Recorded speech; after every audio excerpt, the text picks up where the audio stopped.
Gadis yang berumur 8 sedang lagi paksa menikah. Dan suaminya yang pria tua berumur 90 tahun. Tidak disangka, baru saja pernikahannya baru terjadi setengah jalan.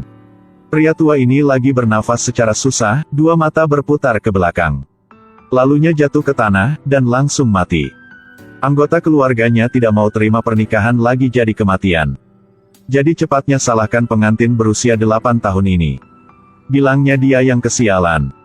Baru saja menikah lagi matikan pria tua itu. Saudara Dita, Silen yang lihat situasi jadi parah. Mau cepat larikan dirinya dari sini. Tapi kerabat keluarga pria tua itu tidak terima. Dia berteriak paksakan mereka berdua henti biar diskusi. Dasarkan tradisi lokalnya. Kalau suami yang tinggalkan diri, si istrinya juga harus ikut pemakaman. Jadi Dita yang dipaksa harusnya selesaikan upacara yang terakhir dengan pria tua itu. Lalunya dengan status istri biar buat pemakamannya. Paman Dita yang sementara bingung. Lagi bilang Dita yang akan gunakan status janda untuk hidup. Jadi tidak dipaksa harus buat pemakamannya. Tapi perempuan ini lagi pakai aturan klan untuk diskusi. Istri yang bukan bangsawan. Atau tidak sedang hamil. Jadinya harus dipaksa buat pemakaman suaminya. Orang yang sekelilingnya juga jadi setuju. Mereka akan karena satu anak tapi rusakkan aturannya. Paman Dita yang dikritikkan oleh orang di sini jadi setuju. Dita begitulah dimasukkan pemakaman dengan mayat pria tua itu. Pada detik yang kritik, dasar kaya Rode tiba-tiba datang. Dia angkat tongkat untuk siap lawan sama penduduk sini. Ibu Dita yang tangganya dipegang secara erat juga lari dan peluk gadisnya. Rode juga buangkan bensin. Lalunya nyalakan api.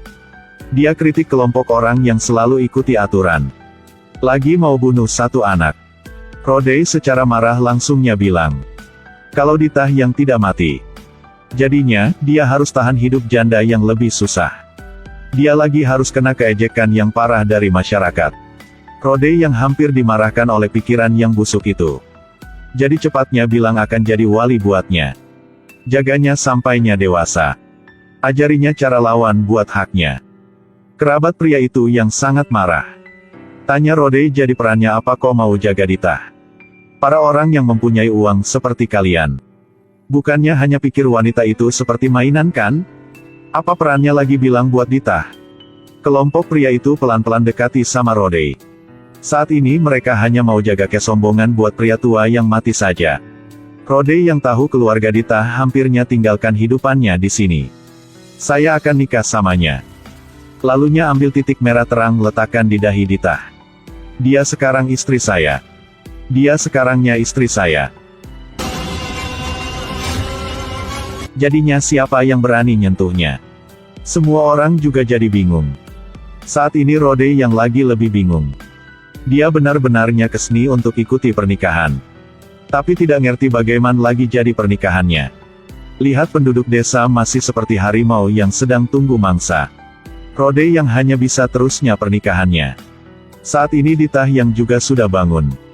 Anda siapa nih? Suami saya kan? Rode yang bingung. Tidak berani langsung lihat Dita.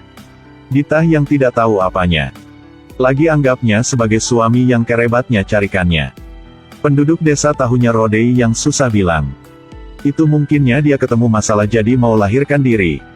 Tinggalkan Dita yang diri sendiri. Rode secara marah lagi ambil lingkaran bunga lelakkan di lehernya. Dita ambil lingkaran bunga itu lompat beberapa kali. Lagi cubit pada paha Rode. Saat dia yang sakit lagi lengkung tubuhnya. Lagi sukses letakkan lingkaran bunga buatnya. Lalunya, mereka berdua yang suksesnya selesaikan ritual-ritual pernikahan. Dita yang naik mobil Rode untuk pulang rumahnya. Rode yang ingat hal-hal yang terjadi pada pagi. Tiba-tiba rasanya sakit panggung dan tangan. Dia harusnya bilang apa dengan keluarganya. Lagi harus jelaskan bagaimana dengan teman dekatnya. Tidak disangka, Dita baru saja datang ke rumah Rode. Lagi ciptakan satu masalah yang besar. Gadis yang umur 8 tahun ini lagi menikah sama keluarga yang paling kaya di India. Dia secara senang lagi tepuk tangan. Akhirnya dia sudah sukses bisa menikah. Tapi Rode yang tidak senang. Dia hanya selesaikan ritual secara tidak peduli. Lalunya bawa Dita ke istana yang mewah. Saat ini, Dita yang sedang tidur nyenyak. Rodei yang hanya bisa pulang rumah sendirinya. Keluarga tahu Rodei yang tidak hanya diam-diam menikah, tapi lagi nikah sama gadis yang berumur 8 tahun. Ayah Rodei yang marah hanya maunya tamparnya secara kuat, tapi dihentikan oleh pamannya. Ayahnya rasa hilang muka, marah dan pergi. Saat ini, Dita yang sudah bangun, secara bingung lihat sekitarnya. Lalunya lari ke depan istana itu, dan main lampu di pintu. Dengan anak yang berkembang di keluarga miskin seperti Dita, jadinya bata demi bata di sini juga sangat aneh. Dia lihat lampu di atas lagi bilang, emangnya pada malam hari juga bisa terang begini? Dan Rodei yang di kamar lagi dimarahi oleh paman. Kita akan terima segadis yang latar belakangnya yang kurang jelas begitu. Jadi menantu wanita kita. Lagi tidak boleh biarkannya masuk istana ini. Saat ini Dita yang tepatnya masuk. Dia tidak tahu apa yang terjadi. Lagi mau coba lepaskan Rodei. Tapi semua anggota keluarga juga lihatnya dengan mata yang tidak ramah. Dita hanya tahu tundukkan kepalanya. Saya lupa sudah menikah. Lalunya cepat keluar. Di India, pengantin perempuan yang ke rumah suami harusnya dipaksa lakukan ritual masukkan pintu. Jadi baru saja bisa masuk rumah. Tapi sekarang keluarga Rodei yang tidak peduli. Rodei yang hanya bisa biarkan kepala pelayan antar ke ruang bacanya. Sar nyampai ruang baca. Dita curiga. Nyentuh hal-hal yang aneh. Cepatnya dia lagi buat masalah yang besar. Saat lihat foto yang Rodei pakai pakaian pengacara, dia tidak tahan lagi meniru gayanya. Matanya penuh dengan kekaguman. Saat ini, Rodei yang di luar balkon. Lihat diri sendiri karena kecintaan lagi pasang semua. Jadi lagi nangis secara banyak. Itu karena Rodei yang ada satu hubungan cinta dengan satu gadis. Dia hari ini lagi mau mengusulkan Mini. Tapi dia lagi khianati janjiannya. Lagi nikah seorang lain. Saat Rodei yang tenggelam dalam sakit hati. Jadi Dita yang senang naik ke balkon. Kepala pelayan jadi khawatir. Cepatnya minta Dita pergi. Tapi Dita lagi ganti gaya jadi pemilik rumah. Saya pemilik rumah. Anda tidak berhak untuk paksa saya. Ini yang diajari oleh paman saya. Kata-kata ini yang Rodei sudah dengar. Dia lagi marah dan tidak harus lakukan apa. Dia tahu semua sekarang juga karena dirinya yang kurang pikir baru saja terjadi. Dita yang tidak tahu apapun. Tapi hatinya lagi ditekankan. Dengan pengaruh Dita sedikit juga buatnya jadi marah. Kok Anda sekarang lagi di sini? Bukankah saya bilang samanya antar dia pergi kan? Kemarahan yang sudah ledak lagi tidak bisa henti. Rodei secara marah sudah pukul semua hal. Dan kejutkan Dita.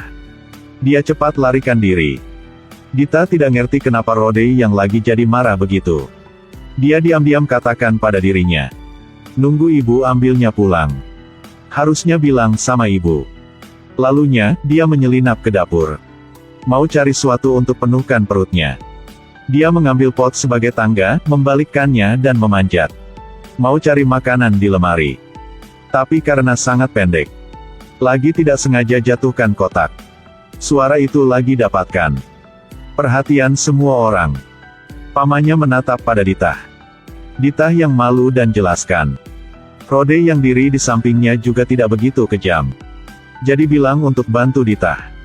Lalunya siapkannya banyak makanan yang enak. Saat Dita yang siap makan makanan yang lezat itu, Rodei secara aktif lagi ke tempat ayahnya. Dan maafkan tentang kekurangan pikirnya. Tapi ayah Rodei lagi ubah. Dia sangat bersimpati dengan perilaku Rodei.